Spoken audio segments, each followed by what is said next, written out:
So we left off at the Pahranagat National Wildlife Refuge. We're going to go up the White River Valley a little bit further. So we're going to head up to Alamo. And I'm actually going to put Alamo, even though it's only a little bit further north, and actually put that in there as a stop to remind you that you should always get gas. When you're driving around in these desert regions, it's a good idea to make sure you get gas when you can, because you can't even count on all of these little towns that necessarily having a gas station. So it's pretty important to tank up. Alamo is one of the places where you can do that. We already mentioned Ash Springs, a spring there that may have been at least part of the sourcing of the Pahranagat wetlands.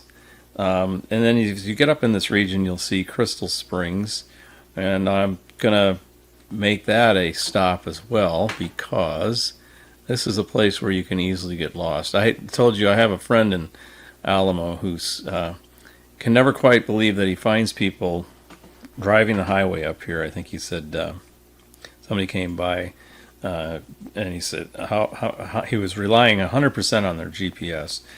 How do you get to, how much further is it to Los Angeles? And well, where are you coming from? And he said something like Phoenix.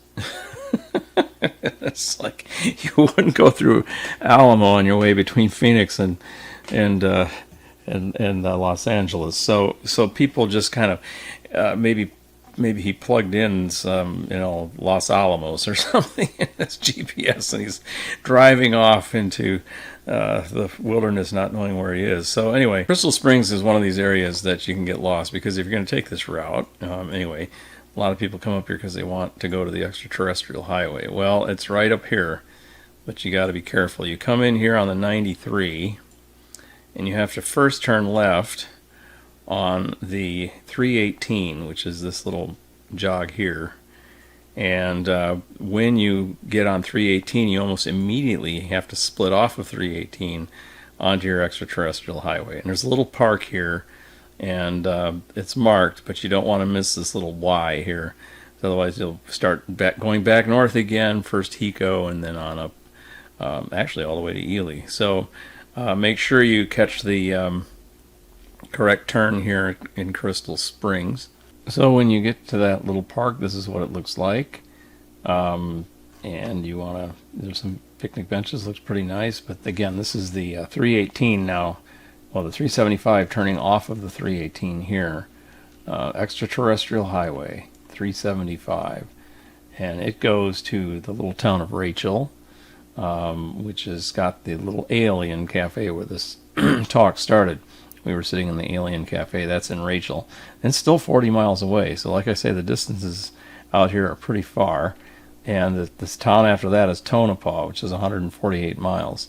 So that marks the end of the Extraterrestrial Highway. So if you really want to drive the whole thing, you got to drive all the way up here first, and then you got 150 miles in front of you. And of course, what is the attraction? Well, to your left area is Area 51. Down the to the left, to the south is Area 51, and this 375 runs along the north side of it. Now, on the other hand, if you get going on to the 318 instead, there's another highway sign that marks that. Maybe that's the next picture. And if you look in the direction of the 318, it heads to Ely in 134 miles. With the little town of Hico in 5 miles. So if you get to Hico, you've gone the wrong way. So go that way instead. Go down 375. And not too far down the road, you start getting the tourist stuff. Here's Earth Station Area 51. So we were poking around because it's kind of funny. Everything dedicated to the alien up here for the Area 51. Actually, the time of year that we were up there, they had just had the incident where somebody was joking around on YouTube or Facebook or something about, let's storm Area 51 and go look at the aliens. And it got to be a big thing that they were thinking there was going to be this massive throng of people that were going to be storming Area 51. It ended up being basically like another Burning Man or Lollapalooza or whatever out in the desert. They had bands and stuff like that, but they never did assemble to storm Area 51. But they had people up here nervous because, as they say, the sign says "shoot to kill" or "order to use deadly force is authorized." So they were afraid that they wouldn't want to have to invoke that for a bunch of crazy people storming Area 51. But anyway, getting up on that driveway, this is your countryside with a bunch of cows. They have a cattle mutilation, right? No, just kidding. Anyway, so here is a crate for shipping an alien to Area 51. So, as you start driving towards Rachel, you come over the divide between the Colorado River watershed and the Great Basin. So you'll see mountains like this. Note the hairpin turn up in the distance. That hairpin turn is right here. The mountain in the background is right there. And when you look at this, you see the basin off to the right here, to the northwest. That is one of the first dry lake basins of the Great Basin. Again, the drainages do not reach the ocean in there. So this pull off here on this side of the road is right here where the heart is. Back out of there. You're going to come around this bend here, and you're going to see a road that goes off to Area 51.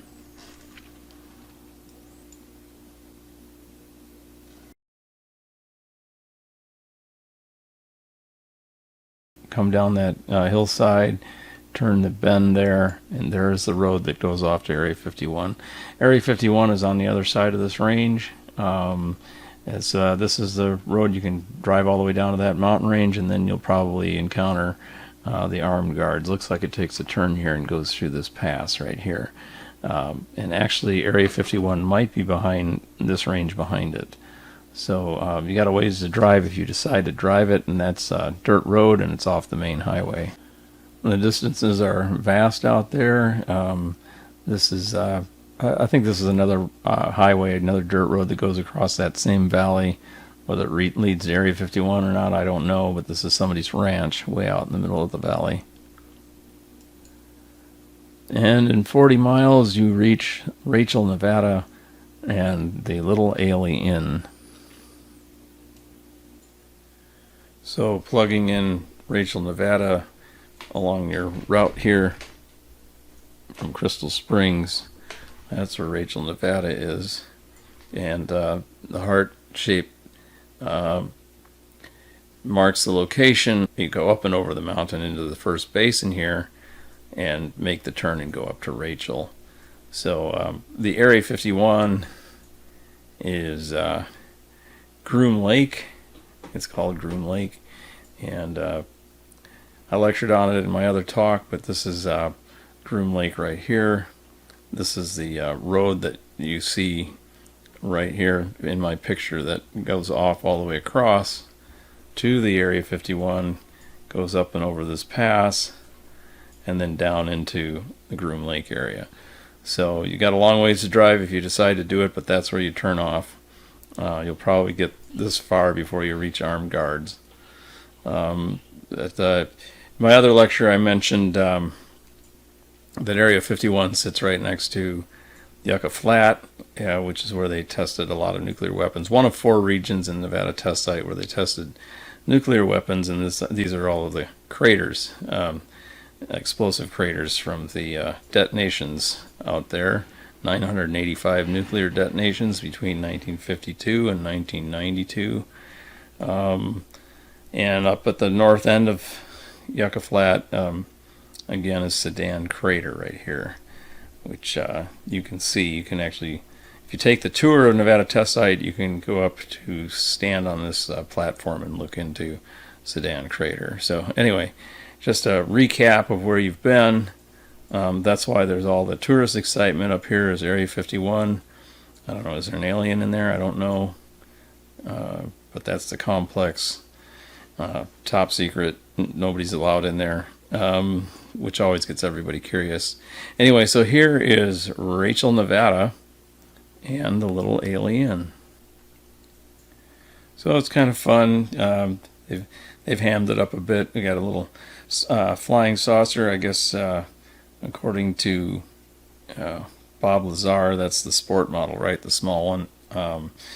Anyway, and of course that means we have to have a selfie taken with it and posing by it. And of course I had to get in the act too. This is Marco playing around with the spaceship, and there we go. So this is kind of fun. Of course I had to have my picture next to it as well. So been there, done that. The little alien itself is pretty fun. Here's the truck for it. There were a bunch of people milling around outside this bar. Interesting conversations. And here's the dedication plaque for the alien here on the 18th day of April AD 1996. 20th Century Fox hereby dedicates this time capsule and beacon for visitors from distant stars to the state of Nevada and the Extraterrestrial Highway.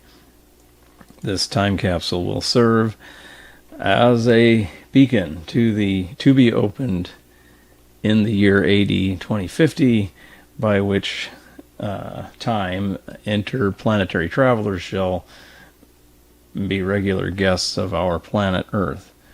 Governor Bob Miller, the state of Nevada, 20th Century Fox Film Corporation. It was in commemoration of the filmmakers and cast of Independence Day, which was a movie back then. So that's out in the yard. And then there's some interesting history of the Groom Lake or Groom Mining District, from which Groom Lake takes its name. I will not read the whole thing, but give you a chance to hit pause on the video. Today its name lives on in the mountain range and dry lake that bear the mine's name, which are located within the Nellis Air Force Range. So here's the bar, have a drink, and this is how my lecture started here.